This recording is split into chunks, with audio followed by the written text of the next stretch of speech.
こんにちは。スピリチュアルで夢実現を提唱するスピリアルアカデミーザガイアハウスオーストラリアの開運先生術師新海真希です。今日は2026年1月19日日本時間4時52分に起こる今年最初のヤギ座の新月図の解説です。この新月のエネルギーを最大に活かし人生を加速する具体的なアクションプランもお伝えしますので、ぜひ最後までご覧ください。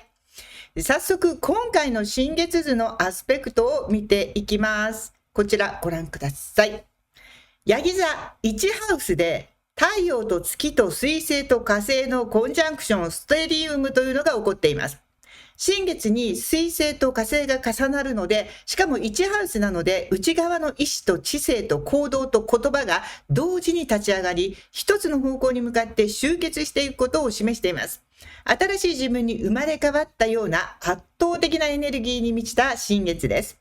ヤギ座なので衝撃的というより覚悟を決めて前に出る感じです。そしてこれは仕事にもそのまま関係します。言葉にした瞬間にもう後戻りができないような、そんな決意を伴うスタートになりやすい新月です。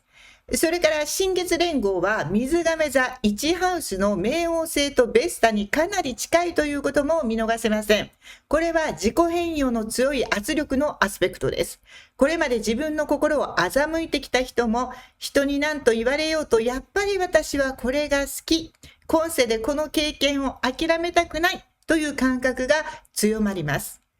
ベスタがあることで何かに身を捧げる覚悟、人生の軸を一点に定めるような集中力も伴います。軽いスタートではなく深いところからの決断という感じになります。ですが、いくつかのハードなアスペクトもありました。これが注意事項を示しています。ちなみに、私は毎月オンラインで新月の少し前にオンラインお茶会というのを開催しております。そこでは新月図を細かく全部一つ一つアスペクトごとに解説して、そして今日お届けしているような内容にまとめていくという作業をですね、皆さんに見ていただきながら質問も受けながらやっておりますので、もう詳しく知りたいという方はぜひお茶会どなたでもウェルカムですので、ご覧いつかねお申し込みいただいて直接お話ができればいいと思っております。ちなみに有料ですが、はい。ではですね、このハードなアスペクトを全部まとめていくとどういうことになるのかというところをお話ししますと、社会的な役割や評価とのズレに注意と感受性が無駄に刺激されるアスペクト、この2つが圧倒的に多いですね。自分では正しい戦略だと思っていても外から見えると理解されにくい場合があるということです。純粋な意欲が試されるという時でもあります。心の奥に沈んでいた言葉にならない完全に整理されていないような感覚が違和感として表面化していくということも起こりやすそう。それによって情緒が揺れ不安定になる人もいるというアスペクトがあります。それから新月以外にも大事なアスペクトがいくつかあります。お羊座4ハウスのカイロンなんかがそうなんですが、その他にもですね、身内との摩擦の位置にあるハードなものがあるので、これは過去の心の傷やトラウマが成長を促すための課題としてですが、やはり傷として浮かび上がってくるということが多くなります。よかれと思って広げた人間関係から傷が広がることもありそうです。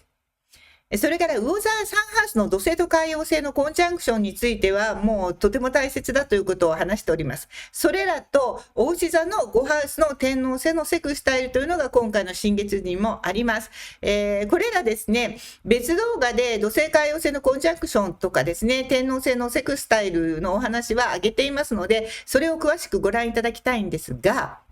これ本当に人生最後なんですね。土星と天王星のアスペクトっていうのは。なのでぜひそちらもご覧いただきたいんですが、新月図を読むときには、それが土星と海王星がどのハウスにあるのか、天王星がどのハウスにあるのかというところを読んでいくことになります。3ハウスに土星と海王星があるので、言葉やコミュニケーションに直感力のセンサーが加わるということがわかります。そしてこれがセクスタイル天王星としていると、海王星が直感とともにキャッチした、なんとなくこう感じるっていう抽象的なイメージを土星が具体的な言葉にして、それを天王星に渡すと、天王星がさらに具体的な表現とかアウトプットとか作品として、それをどう魅力的に対外的に見せていくか、表現していくか、つながるこの最高の仕事には特に最高の連携プレーが取れるということなんですね。例えば、占いとか心理学なんかアートとか音楽もそうですが、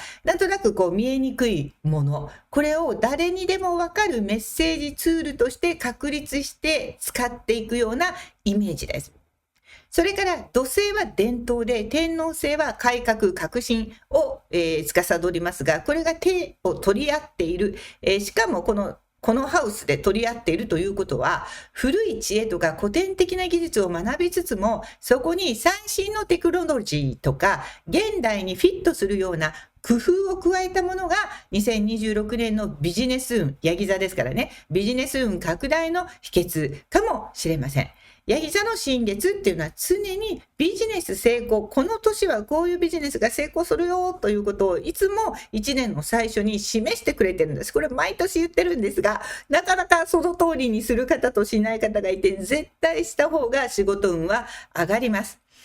これもですね、私は見てて嬉しいなと思ったんですけれども、私のやってる新時代占星術っていうのは、まさに古くからある西洋占星術ではどうしても読めない、足りてない部分、現代社会の例えば SNS とかもちろんなかったので、対応する天体がない、そういうものをね、ひっくるめて読む。それから女性性が活躍する。昔はなかった。でも今女性がいっぱい社会で活躍する。そういうところを読む要素が欠けているので、その要素は小惑星で読める。なので、それを取り入れた新時代占星術ということをやっています。なので、ぴったりだなと思いました。それから、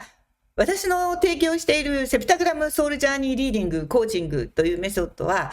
例えば還暦まで何も習ったことがない人、仕事もしたこともない人が、すぐにできるようになるんですね、習うと。提供サービスできるようになるんです。一人一人の本質を伝えるという、そういうサービスができるようになるんですが、これもまさにこの流れの中に入っているかと思って喜んでおります。今回の新月まとめると、ヤギ座の新月は私たちの在り方を根本から再構築する非常にパワフルなタイミング。自己改革の波が次々と押し寄せる1ヶ月。そしてこの期間に積極的に取り組むことで現状を大きくステップアップさせることができるポジティブなアスペクト満載の新月です。注意すべき点は自分の目標や理想に集中しすぎるあまり社会的な調和や周囲の期待を無意識に軽視してしまう傾向があること。特に公の場での振る舞いとか対人関係において独りよがりな判断、決断にならないよう意識的に客観性を保つ必要があります。それから身近な人に対しては甘えや感情のぶつかり合いから来る摩擦にも気をつけるべきだし、身近な人からあなたがやりたいことを抑えられるようなエネルギーにも負けないでくださいということになります。で、ここで最初にお話しした通りなんですが、私のライフワークである波動を上げると夢はサクサク叶える人になれるんで、そのためのテクニックを教えているマニフェステーション実現プロジェクトというのを提供していますが、この中ではちょうどこのヤギ座で言ったようなプロセスを2ヶ月かけてやるんですが、1週目でセルフエスティームを高めて、次に2週目で自己価値を確認して、3週目で自己認識を経て、4週目で自己概念とイメージを育てて、そして人生の使命とその動機を高めて、波動を上げて夢を叶えていく。こういうプロセスなんですけれども、まさにこれに最適なヤギ座の新月ですので、このプロセスのプロジェクトの中で有料で提供している、アクションの中で具体的なアクション、皆さんにやっていただけるものを今回特別シェアしたいと思います。で、これ適当に言ってるわけではなくて、ホロスコープの1ハウスの天体連合に火星と水星があったこと、それから土星、海王星、天王星のセクスタイルがどのハウスで起こったか、そしてさっき言ったカイロン、パスタ、ベスタ、パラス、ベスタ、木星の位置から導き出した開運行動です。メモってくださいね。この期間に積極的にすべきことは、まず自分の将来に対する理想を明確に言語化して、それを現実的なスケジュールへと落とし込む作業です。ヤギ座のエネルギーは着実な成果というのを好むんですね。大きな夢を描くんじゃなくて、そこまでの道のりの方が大事。その道のりで今日の一歩、こっち、どの一歩でもいいけど、ここに近づく道はここしかないから、この一歩、この計画を組むということが成功の鍵になります。そのために一番最初にやってほしいアクションは、過去への執着を整理して、これからの人生には不要なプライドとかトラウマとかネガティブな感情を手放すということなんです。特に仲間とか友達とか家族に認められなかった傷とか、仕事頑張ろうと思うとなんか足を引っ張るようなエネルギー、これ完全にここで手放していかないとまた同じ1年になっちゃうんです。トキシックレディエーションシップっていうのを手放しましょうって私のコーチング講座ではやるんですが、とても素晴らしい才能を持ってサービスも素晴らしい人でなかなか伸びない人は、人間関係の中でこの人が仕事で成功していこうとする人たちとつながろうとするのを足を引っ張る、友達関係とか仲間みたいなのを持ってるとですね、本当にもったいないんですね。これを手放していきます。なのでまた自分が頑張ろう、仕事に頑張ろうと思う時に何かちゃちゃを入れるようなことがあっても諦めずに進むために、そうした今まであったこと紙に一個ずつ書いてください。そして書いてからビリビリって破って実際に捨ててください。これはですね、潜在意識を書き換えないと実際に手放せないんです。手放しましたとか制限してるだけでは全然ダメなんです。なので行動が伴わないと潜在意識は絶対に上書きされないので、破って実際にバーンともうギャーンと捨てちゃってください。で、その上でもう一つのアクションは、新しい気持ちでこの1ヶ月以内にできそうな行動を一つ書いてください。で、これはあなた次第でできることに限ってください。私のプロジェクトで波動を下げる行動をずっとやってきたということに気づく人が多いんですけれども、例えば目標の立て方で、インスタフォロワー1万人みたいな目標を立てる人がいるんですが、これは波動を下げるものなので、こういう目標の立て方はしないようにというふうにお伝えしています。その内容がどれだけ素晴らしくても、毎日投稿しても、一生懸命キャンパやキャップカット作っていっぱい綺麗な投稿しても、その素晴らしさと裏腹にフォロワーが増えないという時はあります。だからです。つまりこの結果って、あなたの目標はあなたの頑張り次第ではない、他の影響があるものを夢の設定の中に組み込んではいけないんです。波動が下がるんです。なので夢を叶える波動を持っている人たちは、もう本当に成功している人は毎日の計画目標すべて自分次第で絶対に可能なことだけをジャーナルに書き連れています。私のプロジェクトもそれを皆さんに推奨してます。だから今の場合だったら、例えばインスタグラムに自分が信じている美しい世界について毎週2回投稿する。これならばあなた次第です。投稿するかしないかは。こういうふうに計画や目標を立てる癖をつけていく。これがまさにヤギ座の新月図に今年ぴったりだと思います。もう一度皆さん自分の夢設定を見直して、自分次第でどうにかなるものだけを自分のノートに書き連ねてください。そうじゃないものを書いていたと思ったら、それもまた破って捨ててください。この積み重ねであなたの目標のゴールに絶対たどり着けます。この1ヶ月どんどんメモってください。やってるとその違いが分かるようになるし、そうすると何が波動を下げて何が上げるのかっていうのも自然と理解していきます。こうなるともう日常が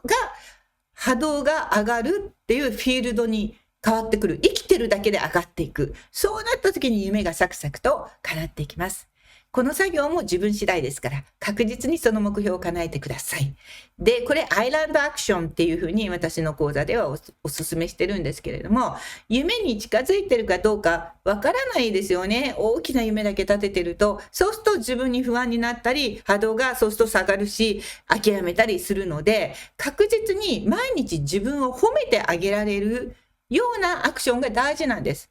今日も投稿した。よし。結果はどうか知らないけど、私は投稿できた、私って偉いって、これだったら褒めてあげられるじゃないですか。これも波動を上げる一つの要素になります。この新しい日常を始めるのに、ヤギ座の新月からの1ヶ月以内というのが最適ですので、ぜひやってみてください。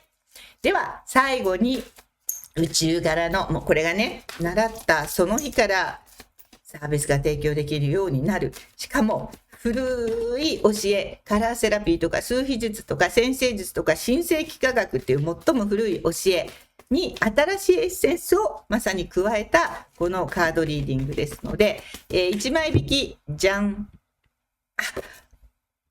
すごい。